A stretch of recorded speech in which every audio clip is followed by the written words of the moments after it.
Hey everybody! So today I'm going to tell you about my prompt 2 that I did. Make sure I put it in slideshow this time. Okay, so question 1, it was the Gibbs reflective cycle, and what role does reflection play in my own instructional practice? Um, It plays the role by how every lesson that I teach, I think about what I could have done differently to help my students better understand the content. I also think about a different approach I could take the next time I teach it based on the previous time I taught it. As a first year teacher, I reflect a lot on my instructional practices because I'm trying to figure out the best way to teach my students while also trying to find my own personal style of teaching. How do I utilize peer experts in becoming a better teacher?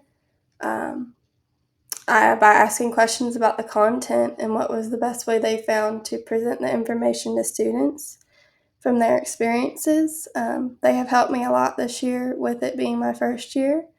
They help me when I have scenarios of different level learners, behavior issues, or just a general question about teaching. They're really very willing to share their knowledge and try to help me out.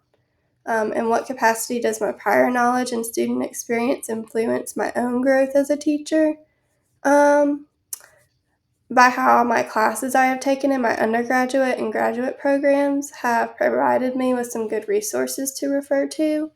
My past student experiences have influenced me as a teacher because I struggled with certain things in school and I figured out ways that worked best for me, and I try to implement those with my students.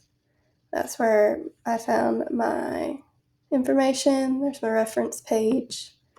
For question 2, my shapes lesson that I did in ECED 7252. So, describe this lesson was about the different ways students can determine whether a shape is 2D. They will learn attributes for each shape. It was more of a lecture along with the question and answer portion. Feelings. I had mixed feelings about this lesson. I felt it was successful for most of my students, but some of my students I felt did not pay attention and get what they needed to from this lesson. Evaluation. The lesson itself was a little chaotic because it was more of a lecture than it was a interactive component. My students did not do well with this lesson because of this. Analysis. I could teach this lesson in a more hands-on way to help my students be more engaged. Conclusion, I learned my students are not the type of learners that can learn well from lectures. Action plan, I will recreate this lesson in a more hands-on way to make it more fun for my students. And I'm going to let you look at this later, but it's evidence of my pre-lesson. And there's my reference page for this. Question 3, my shapes lesson. So how successful was I at addressing all learners in my classroom? This was my original lesson. To be honest, I was not very successful at addressing all learners in my classroom with this lesson. After this lesson, I realized based on test scores that some of my lower students did not get a single thing from my lesson. My middle and high level learners excelled with this lesson. What strategies worked and did not work within the lesson in my instructional time. This lesson was a good whole group instruction lesson, but the style that I taught it, lecturing, was not the best choice for every student in my class. Having visual examples was helpful for my students, but if it was more hands-on, it would have been more engaging. How did my strategies for integration work within the lesson? What changes would I make to ensure multiple content areas were covered more successfully? So, I did not integrate another subject within the lesson. I only taught a math standard. Some changes I would make to ensure multiple content areas more successfully were integrated would be to create a writing extension to go along with the math standard we are learning. This not only helps the students understand the math content better, but helps them with their writing skills as well. Question 4. So here's a picture from my original lesson. We did a chart together and we put the attributes underneath of them, and it had a picture example. So revisions. I revised my lesson I had previously taught to be a bingo game to reinforce the shape attributes. I would call out a shape attribute such as place a counter on the shape that has 3 corners. and they would then put a counter on a triangle on their bingo board. We would do this till a student got bingo. After the bingo game was played, the students completed a "What shape am I" sheet. This sheet required students to pick a shape from their bingo board and write 3 clues that describe it so that someone could guess their shape they described. This could be done whole group or as a small group. So question 5.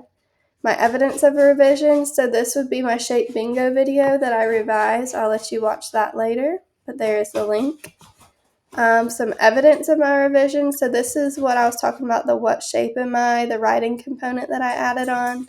And my kids are in first grade, so I knew that, their attention span was not, too long. So after the game, I just wanted them to make 3 clues about a shape. So this student, she chose a hexagon. She drew a picture of a hexagon, and then she wrote, "My shape has 6 sides, my shape has 6 corners, and my shape is red." And she sounded her words out. This student, she chose to do a triangle, drew a picture of a triangle. My shape has 3 sides, my shape has 3 corners, and my shape is 2D, not 3D.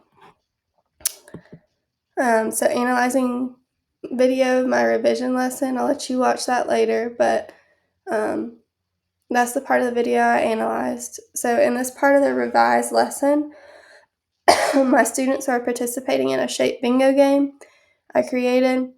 My students had already learned about the different shapes and attributes previous to this unit. My students each had a baggie full of color counters to use to cover the shape that I described. Students had to use their previous knowledge learned to complete this game. The students all had different bingo boards, so they could not look at the others to see where to put a counter. They had to use their previous knowledge. Question 6, so what was successful in this lesson and how did it vary from my previous lesson? So I believe that student engagement, inclusion of another subject area, and shape attribute and shape name recognition were successful in this lesson. My students were much more engaged in this lesson when we learned in game form. They got to practice identifying the correct shape name attribute to the correct shape.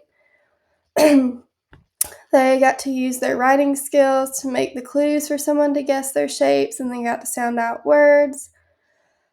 Excuse me, I feel that my students were overall much more successful when I taught this lesson in this way, especially my more rambunctious ones. This lesson varied from my previous lesson because in this lesson, students were identifying the shape that the attribute went with themselves instead of a whole group discussion where only one person gets to answer. This way was more inclusive to the entire class, which I believe helped them grasp a better understanding of this concept. This lesson also included a second subject area of writing. So this one, B, asks about cultural diversity and community engagement, and if I was successful. So cultural diversity was prevalent in my planning and presentation by how my class is a very diverse class with students that are from different ethnicities. You can see in my video we have a variety of ethnicities in my classroom. I was successful in showing this in my video of my lesson I recorded. Community engagement is something we do more as a school rather than as a class. We have spirit nights and fundraisers that promote community engagement. This video does not show the community engagement that my class participates in, such as the Can-a-thon and Fun Run. I believe I was successful. I determined this by the results of my video and what cultural diversity is in the world. So what level of student engagement existed in both iterations, and how might you continue to alter this for future classes? In the first shapes lesson I had previously taught, students were engaged at some points but lost interest very quickly. In the revised shape lesson, my students were more engaged because it was a more hands-on learning experience than the lecture, the mini lesson I originally did. I might continue to alter this lesson by making it digital for students to be able to practice individually or at home. I might do this as a Bookit or Kahoot. D, were there changes in student engagement, and did student learning change as a result of the revised lesson? Yes, there were changes in student engagement. Their learning did change in a positive way after I modified the lesson. I believe my students learn better through hands-on experiences this time around. They seem to have a stronger grasp on this concept versus the time I taught the lesson before. The behavioral issues in my class changed along with the revised lesson. I managed the behavioral issues that still existed by redirecting them. I monitored student learning by observing the students and looking at their test scores. So this is provide a summary of the entire class learning experiences and identifying struggling or successful students. So my class overall understood this lesson much better and were more engaged compared to the last time I taught this lesson. Students used their knowledge of shapes to complete the bingo game. This was also a teaching opportunity because this taught students not only the shape attributes but strengthened their listening skills and ways to describe an object to someone. Two successful students during this activity would be student H and student J. They shined out of all the students because they did the best job listening and using their knowledge they had learned to describe their chosen shape to someone. I could meet their needs better by next time letting them turn and talk to a partner to see if they could guess each other's shapes. This would improve social skills along with reviewing shape attributes. Um, F is to analyze the student work samples. So I can make learning more integrated and inclusive for diverse learners by integrating a social studies standard into an extended writing activity, such as the students could write a story about a shape who meets a historical character we have learned about, such as Ruby Bridges or George Washington Carver. To differentiate this lesson, I could have my higher groups write the story and draw a picture. My middle group could write their story, and my lower group could draw a picture and label. With what the shape in my sheet I had my students complete, my higher students could complete all 3 clues, my middle group could create 2 clues, and my low group could create 1 clue. For the bingo shape game, my higher and middle groups would complete individually while my lower groups could work with a partner. Question 7 was reflecting upon my graduate experience. So the courses that I took during my graduate experience were helpful in the aspect that I got to learn new things, and then I got to go and test them out in my classroom to see how the things I am learning work in real life. This aspect made me successful as a teacher because I got to learn from my mistakes and learn how to make improvements to previous lessons I taught after I had time to reflect on things. This experience influenced my thinking and my teaching style by how I now think about what I have learned throughout the program and the things that work for me. I will continue to use in my classroom, and the things that did not work as well, I can figure out how to modify them to work in my classroom. I am now more okay with making mistakes because I know I can fix them and still help my students reach their full potentials.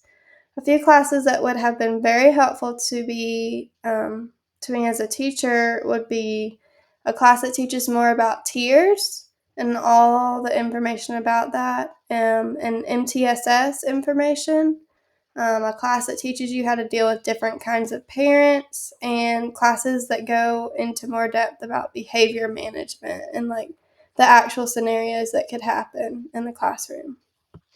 And that is all for prompt 2. Thank you guys.